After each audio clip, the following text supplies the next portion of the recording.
بسم اللہ الرحمن الرحیم۔ السلام علیکم۔ میں ڈاکٹر تنویر انور خان آپ کے لیے آج اپنی 100 نمبر کی کہانی ٹائیگر آئز کا پارٹ 3 لے کے آئی ہوں۔ جیسا کہ آپ کو معلوم ہے، ماریہ ڈاکٹر کے پاس چیک اپ کے لیے گئی تھی۔ اسے سانس لینے میں کوئی تکلیف ہو رہی تھی، تو اس نے کہا کہ مجھے گہری گہری سانس اس لیے لینا پڑتی ہے کہ مجھے تکلیف ہوتی ہے۔ تو ڈاکٹر نے اس کو کیا جواب دیا، آئیے ہم آگے سنتے ہیں۔ ایسے کبھی کبھی ہو جاتا ہے، ہمارے ساتھ بھی ہو جاتا ہے۔ غوطہ خور بھی زیادہ ہوا بھر لیتے ہیں پھیپھڑوں میں، اور دوڑ کرنے والے لوگ بھی یہی کچھ کرتے ہیں۔ تمہارے دماغ میں زیادہ آکسیجن چلی جاتی ہے تو دماغ ہلکا ہو جاتا ہے۔ میں ایسا کیوں کر رہی ہوں؟ پریشانی میں بیٹی تم نے بہت کچھ سہا ہے۔ انہوں نے میری امی کی طرف دیکھا جو اپنے پرس کو بار بار کھول بند کر رہی تھیں، اور کمرے میں صرف وہی کلک کلک کی آواز ہی تھی۔ نیا اسکول اور پھر خاندان میں ایک حادثہ ایک بڑی ٹریجڈی ہے جس سے تم لوگ گزرے۔ جی، میں نے آہستہ سے کہا، سامنا تو کرنا پڑتا ہے حقیقت کا۔ اس سے مقابلہ کرنے کے لیے انہوں نے اپنی آنکھیں ملتے ہوئے کہا، میں بتاؤں تمہیں، ہم ایک ہفتے اور لیتے ہیں۔ اگر تمہاری کیفیت کبھی ایسی ہو تم اپنے آپ سے باتیں کرنے لگو اور کہو کہ تم پریشانی میں ہو اور یہ کہ تمہیں پریشانی کا حق ہے، اور اپنے آپ کو ڈھیلا چھوڑ دو اور دھیرے دھیرے سانس لینے کی کوشش کرو۔ انہوں نے کوئی دوا تجویز کی ایک پرچے پر، اور پیڈ سے پھاڑ کر وہ پرچہ ممی کو تھما دیا۔ یہ ہائی پوٹینسی کے وٹامن کی گولیاں تھیں، یہ یقیناً بہتری پیدا کریں گی، ضرور کھانا ان کو۔ شکریہ ڈاکٹر فاسٹر۔ ممی نے اس کا شکریہ ادا کیا جیسے وہ ہمارے ڈاکٹر بن کے کوئی احسان کر رہے ہوں۔ کسی بھی وقت ماریہ تم آ سکتی ہو، یعنی جب چاہو۔ جی ٹھیک ہے، انہوں نے میرے کاندھے تھپکتے ہوئے کہا، تم ٹھیک ہو جاؤ گی بیٹی، مگر ذرا سا وقت لگے گا۔ بہتر ہے اپنا ماحول بدلو۔ اور اس رات ممی نے بٹسی آنٹی اور والٹر انکل کو نیو میکسیکو ٹیلی فون کیا۔ میں تم لوگوں کی دی ہوئی آفر پر غور کرنا چاہتی ہوں۔ ماری وہ یہاں کچھ پرابلم ہے، اس کی طبیعت ٹھیک نہیں ہے، اور ڈاکٹر نے کہا ہے کہ ماحول بدلو۔ جب ممی ٹیلی فون سے ہٹیں تو ہمیں خوشی خوشی بتایا کہ بٹسی اور والٹر بہت خوش ہیں کہ ہم ان سے ملنے جا رہے ہیں۔ کیا وہاں سمندر ہے؟ امان نے پوچھا۔ نہیں، پہاڑ ہے۔ کتنے اونچے؟ بہت اونچے۔ کیا ہم گر سکتے ہیں؟ نہیں۔ آپ کو یقین ہے؟ ہاں۔ بٹسی اور والٹر فلیڈیلفیا البرقیقی تک ہوائی ٹکٹ کا انتظام کر دیا تھا، اور ہماری من کا بلی بھی ہم میرے ساتھ ایک چھوٹے سے ڈبے میں بند کیبن میں جا رہی تھی۔ ہم نے اسے سامان میں نہیں ڈالا تھا۔ میں ٹکٹ کے لیے پریشان تھی کہ کیسے انتظام ہوگا۔ ممی نے بتایا کہ انکل اور آنٹی نے سب انتظام کیا ہے اور ہم انہیں بعد میں پیسے لوٹا دیں گے جب ہمارے حالات درست ہوں گے۔ ہمیں 3 دن میں روانہ ہونا تھا۔ میں دوبارہ اسکول نہیں گئی۔ امی نے بھی مجھے کسی بحث میں نہیں ڈالا، وہ بھی خاموش نہیں۔ کوئی تک نہیں بنتی تھی کہ میں 15 دن کی چھٹی پر جا رہی تھی اور پھر اسکول بھی جاؤں۔ ان 3 دنوں میں میری طبیعت بالکل ٹھیک رہی۔ میں نے گہری گہری سانس نہیں لی، بس میں تو اپنے ٹور کے بارے میں سوچ رہی تھی۔ نیو میکسیکو کیسا ہوگا؟ بس میں کسی نہ کسی طرح اس رات سے راہ فرار چاہتی تھی، اور امی روز صبح مجھے وٹامن کی گولی کھلانا نہیں بھولتی تھیں۔ اور جب ہم شکاگو البرکرکی کے بیچ میں تھے تو میں نے ساری دوا ٹوائلٹ میں پھینک دی۔ بٹسی اور والٹر انکل ہمیں ایئرپورٹ لینے آئے تھے۔ البرکرکی میں آسمان نیلا نیلا سا تھا، بادل کا ایک ٹکڑا بھی نہ تھا، اور میں ایسا صاف ستھرا ماحول آسمان نہیں دیکھا تھا۔ میں حد نظر تک اس آسمان کو دیکھتی رہی۔ سورج چمک رہا تھا اور گرمی بھی تھی، مگر اتنی نہیں تھی جتنی ہمارے اٹلانٹک سٹی میں ہوتی ہے۔ ہم انکل کی جیپ میں پیچھے بیٹھ گئے، اور امی والٹر انکل اور بٹسی کے ساتھ آگے بیٹھ گئیں۔ امان اپنا ڈریکولر کیپ پہنے تھا، وہ اسے کبھی اتارتا ہی نہیں تھا، اور مجھے لگتا تھا کہ وہ اس سمیت سو بھی جاتا تھا۔ من کا میری گود میں تھی۔ ہماری سیٹ کے پیچھے کے کھلے حصے میں ہمارا سامان رکھا تھا۔ میں نے مڑ کر دیکھا کہ کہیں میرا کوئی بیگ مس تو نہیں ہو گیا، اور مجھے وہاں لمبی لمبی کوئی چیز رکھی نظر آئی۔ دماغ نے کہا بندوق ہوگی۔ انکل والٹر، وہ پیچھے بندوق رکھی ہے؟ ہاں۔ کیا وہ بھری ہوئی ہے؟ ہاں، مگر اب تم اس کے ساتھ کچھ نہ کر لینا۔ کیا یہاں پر بہت جرائم ہوتے ہیں؟ میں گہری گہری سانس لینے لگی۔ نہیں، بٹسی بولی۔ اور وہاں پہاڑی پر میں بیچ میں بول پڑی۔ ہاں، ہم اسے لاس ایلموس کہتے ہیں۔ اس جگہ تو کوئی بھی جرم نہیں ہوتا، بٹسی نے جواب دیا۔ تو پھر آپ لوگ یہ بھری ہوئی بندوق لے کر کیوں گھوم رہے ہیں؟ میں نے اپنے آپ کو سکون دینا شروع کیا. میں کچھ آرام محسوس کرنے لگی تھی. دراصل یہاں نیچے ہم کچھ نہیں کہہ سکتے بیٹی، صرف اپنی حفاظت کے لیے بندوق لائے ہیں. احتیاط کرنا بہتر ہے، بعد میں پچھتانے سے کیا ہوتا ہے. میں نے سوچا کہ اب اس مسئلے میں زیادہ نہ پڑھوں، کیونکہ جب میں انکل والٹر سے سوال کرتی وہ پیچھے مڑ کر مجھے جواب دیتے اور یوں گاڑی ہچکولے کھانے لگ جاتی تھی اور ان کی آنکھیں سڑک پر سے ہٹ جاتی تھیں. میں نے دیکھا کہ امی اپنی سیٹ کی بیلٹ کس کر پکڑے بیٹھی تھیں اور دوسرے ہاتھ سے دروازے کا ہینڈل مضبوطی سے پکڑا ہوا تھا. والٹر، بٹسی آنٹی چیخیں اور ہماری گاڑی ایک پاسنگ کار سے ٹکراتے بچی تھی. امان ہنس پڑا. ڈیڈی کے پاس بھی تو ایک بندوق تھی ممی. ہاں تھی، مگر وہ میری وجہ سے اسے کبھی بھی لوڈ نہیں کرتے تھے، کہیں میں اس سے کھیلنے نہ لگ جاؤں. اچھا امان، اب خاموش ہو جاؤ اور باہر کی سینری دیکھو کتنی خوبصورت ہے. دیکھ رہا ہوں اور دیکھتے دیکھتے بات بھی کر سکتا ہوں ممی. نظارہ بہت خوبصورت تھا. ہمیں بڑے بڑے میدان نظر آئے اور دور دور پہاڑیاں تھیں، کالے کالے پتھروں کی پہاڑیاں. میدان کچھ براؤن، پیلے اور سرخ سے تھے. 1 گھنٹے کی مسافت کے بعد امان میری گود میں سر رکھ کے سو گیا. کچھ دیر بعد وہ اچانک اٹھ گیا. گھبراہٹ اور خوف میں وہ یہ جاننے کی کوشش کر رہا تھا کہ ہم کہاں ہیں. مجھے خوف اس کی آنکھوں میں خاص طور سے چھلکتا نظر آ رہا تھا. کوئی بات نہیں سوئیٹی، اب سب ٹھیک ہے. میں نے گالوں پر آئے ہوئے اس کے چھوٹے چھوٹے بال ہٹا کر اسے پیار کیا اور پھر میں نے بھی آنکھیں موند لیں. ہم پہاڑ پر چڑھ رہے تھے اور مجھے ٹھنڈک کا احساس ہوا. میں نے اپنا بلیزر پہن لیا. کان بند ہو رہے تھے. منہ میں ہوا بھر کے انہیں کھولا. کتنی دیر ہے انکل؟ بس بیٹی یہی کوئی 15 منٹ اور ہیں. انہوں نے پھر میری طرف منہ موڑ کر بات کی اور مجھے یاد آ گیا کہ ڈرائیونگ کے دوران ان سے بات نہیں کرنی چاہیے. میں نے گھڑی پر نظر ڈالی. 5:30 بج رہے تھے اور یہ نیو جرسی کا تھا. یہاں کے وقت کے مطابق ابھی 3:30 بجے تھے. میں نے اپنی گھڑی درست کر لی. ہم کینس موڑ کے کئی سلسلوں سے گزر رہے تھے اور ہزاروں فٹ اوپر تھے. نیچے جھانکا تو خوف سے کانپ گئے. امان نے اپنی انگلیاں میرے بازوؤں میں اس طرح گاڑ دیں کہ وہاں نشان بن گئے. ہم گول گول گھومتے رہے اور مجھے اب پتہ چلا کہ بٹسی اس پہاڑی کو لاس ایلموس کیوں کہتی رہتی ہیں. ذرا ہی دور جا کر والٹر انکل نے ایک جگہ جیپ روک دی. ہم باہر نکل آئے تاکہ اپنی ٹانگیں پھیلا سکیں، سیدھے کھڑے ہو سکیں کہ بیٹھے بیٹھے اور مڑے مڑے ٹانگوں میں درد ہو گیا تھا. اور حد نظر تک دور دور پہاڑیوں کے ایسے سلسلے تھے جو نیچے گھاٹیوں میں جا کر ختم ہو رہے تھے. میں یہ سمجھنے سے قاصر تھی کہ لائلہ اور سلمان کے سامنے کیسے یہ منظر پیش کروں گی. بٹسی آنٹی نے ممی سے کہا، تمہیں معلوم ہے کہ پروجیکٹ وائی کے لیے اوپن بینس نے لاس ایلموس کیوں چنا تھا؟ یہ پروجیکٹ وائی کیا ہے؟ امان نے فوراً پوچھا. یہ کوڈ ورڈ ہے ایٹم بم بنانے کا، اور یہ جگہ لاس ایلموس ان سائنسدانوں کے رہنے کی سیکرٹ جگہ ہے جو یہ یہاں کام کرتے ہیں. کیا یہ جگہ ابھی تک سیکرٹ ہے؟ نہیں، اب نہیں ہے. اور امان یہ سن کر مایوس سا ہو گیا. کچھ دیر بعد ہم واپس جیپ میں آ کر بیٹھ گئے اور پھر ذرا ہی دیر کی مسافت کے بعد ہمیں ایک چھوٹا سا شہر نظر آیا. 2 گھنٹے کی طویل مسافت، خوبصورت وادیوں کے نظاروں کے بعد اس قدر غیر آباد شہر لاس ایلموس مجھے تو بالکل معمولی جگہ لگی. ہم مختصر سے بازار سے گزرے، ایک چھوٹی سی لائبریری اور ایک پوسٹ آفس. پھر ہم ایک طرف سیدھے ہاتھ پر مڑ گئے. بٹسی نے ہمیں ایک ہائی اسکول دکھایا. ایک براؤن رنگ کی بلڈنگ تھی اور بہت سارے بچے پارک میں کھیل رہے تھے. وہ شرٹس اور جینز پہنے تھے. آج تو اسکول کھلا تھا کیونکہ جمعرات تھی. میں انہیں دیکھ کر اپنے اسکول کے بارے میں سوچنے لگی کہ اٹلانٹک سٹی میں کیا ہو رہا ہوگا. ہم ایک دفعہ بائیں مڑے، پھر بائیں مڑے اور پھر سیدھے چلے. اس سڑک پر کچھ خوبصورت گھر بنے تھے، چھوٹے چھوٹے لانوں میں خوبصورت پھول لگے تھے. ہم ایک گھر کے سامنے رک گئے جہاں ایک والوو گاڑی کھڑی تھی. بٹسی نے کہا، یہ میری کار ہے. والٹر انکل ہمارے بیگ اندر لے گئے اور پھر واپس جیپ پارک کرنے چلے گئے. بٹسی آنٹی ہمیں اپنا گھر دکھانے لگیں. یہ حکومت کے بنائے ہوئے مکان ہیں. ہم نے انہیں دوبارہ سجایا ہے اور ایک فیملی کے لیے گھر بنا لیا. ہر چیز جانی پہچانی لگ رہی تھی، ایسے ہی جیسے پہلے دیکھی ہو.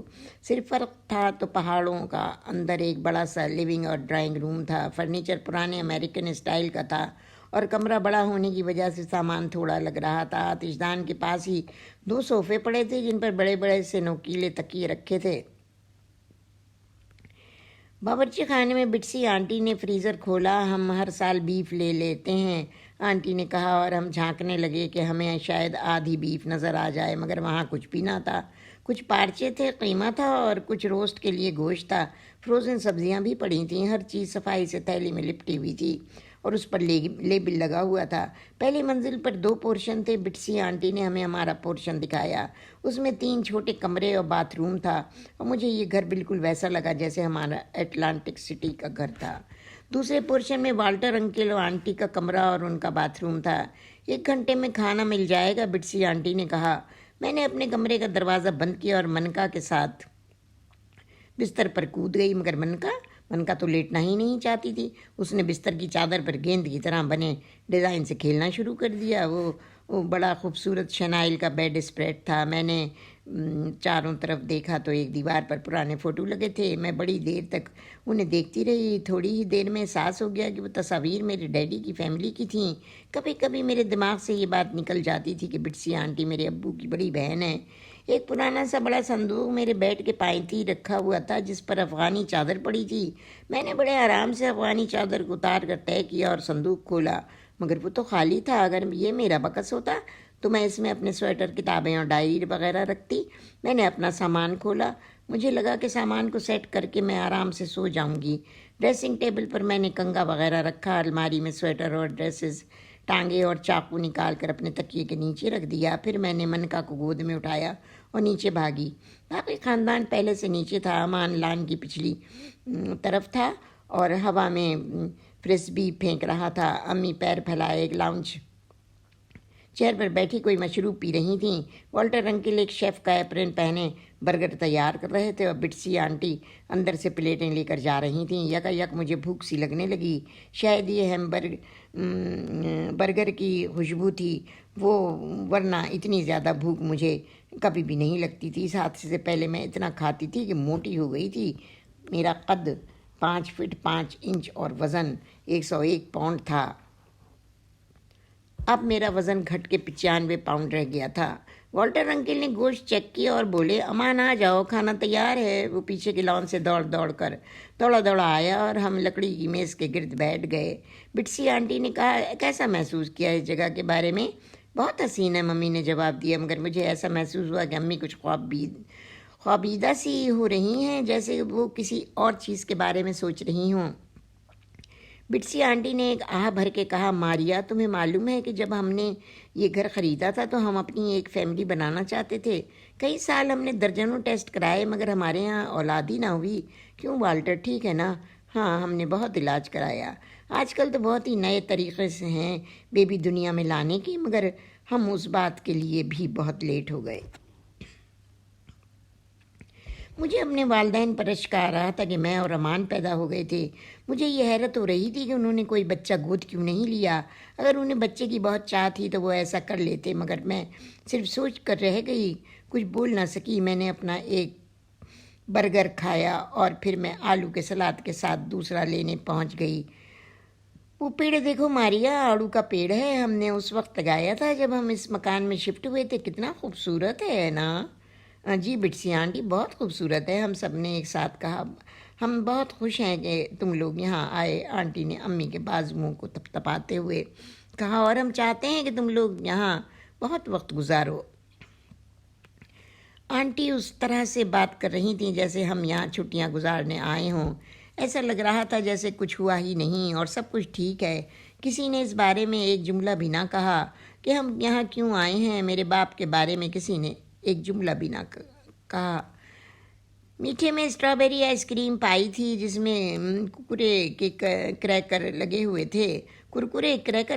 تھے۔ واہ، امان چیخا، یہ تو بہت ٹیسٹی ہے۔ اس نے زبان سے ہونٹ چاٹتے ہوئے کہا اور پھر جلدی سب کچھ نگل کر باہر بیک یارڈ میں بھاگ گیا فرسبی کھیلنے کے لیے۔ بٹسی آنٹی نے باقی لوگوں کو کافی دی۔ میں حالانکہ کافی نہیں پیتی تھی، مگر پھر بھی میں نے ایک کپ لے لیا۔ اس میں کریم اور شکر ڈال کر پھر پی لی، بہت اچھی لگی۔ پھر والٹر انکل اور بٹسی آنٹی ہمیں اپنے دوستوں سے ملانے کے لیے پروگرام بناتے رہے کہ ہم کن کن جگہوں پر جائیں گے۔ اسی دوران اچانک امان روتا ہوا آیا، ممی۔ اس کے دونوں ہاتھ اس کے چہرے پر تھے۔ وہ ورانڈے میں آ گیا جہاں ہم لوگ بیٹھے تھے، اور جب میں نے اس کا ہاتھ ہٹائے